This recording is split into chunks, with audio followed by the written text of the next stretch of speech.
Letter 329 by Charles Lamb. PM September 17, 1823.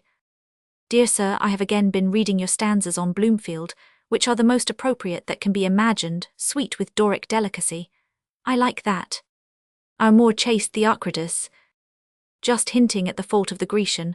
I love that stanza ending with words, phrases, fashions pass away, but truth and nature live through all. But I shall omit in my own copy the one stanza which alludes to Lord B.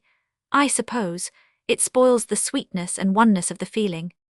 Cannot we think of Burns or Thomson without sullying the thought with a reflection out of place upon Lord Rochester?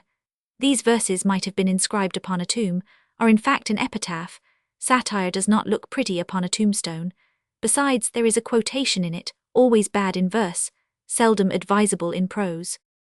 I doubt if their having been in a paper will not prevent T and H from insertion, but I shall have a thing to send in a day or two and shall try them. Omitting that stanza, a very little alteration is wank in the beginning of the next. You see, I use freedom. How happily I flatter not. You have brought in his subjects, and, I suppose, his favourite measure, though I am not acquainted with any of his writings but The Farmer's Boy.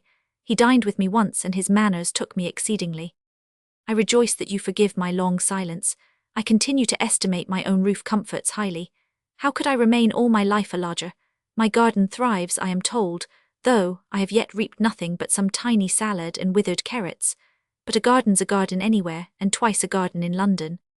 Somehow I cannot relish that word hawky. Cannot you supply it by circumlocution, and direct the reader by a note to explain that it means the hawky? But hawky chokes me in the text. It raises crowds of mean associations, hawking and sb, gawky, stalky, mockin. The sound is everything in such dulcet modulations specially. I like Gilbert Meldrum's sterner tones. Without knowing who Gilbert Meldrum is, you have slipped in your rhymes as if they grew there, so natural artificially or artificial naturally. There's a vile phrase. Do you go on with your Quaker sonnets, to have 'em ready with Southey's Book of the Church? I meditate a letter to S in the London, which perhaps will meet the fate of the sonnet. Excuse my brevity, for I write painfully at office, liable to 100 callings off, and I can never sit down to an epistle elsewhere. I read or walk. If you return this letter to the post office, I think they will return 4D, seeing it is but half a one. Believe me, though, entirely yours, CL. Barton's verses to the memory of Bloomfield, the Suffolk poet, who died in August 1823, were printed in book form in his Poetic Vigils 1824. This is the stanza that Lamb most liked.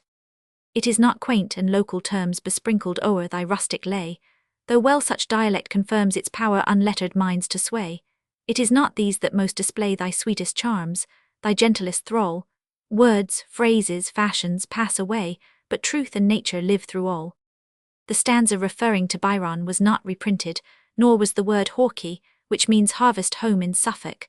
Gilbert Meldrum is a character in one of Bloomfield's rural tales. Quaker Sonnets. Barton did not carry out this project. Southey's Book of the Church was published in 1824. I meditate a letter to S, the letter of Elia to Mr. Southey, was published in the London Magazine for October, 1823.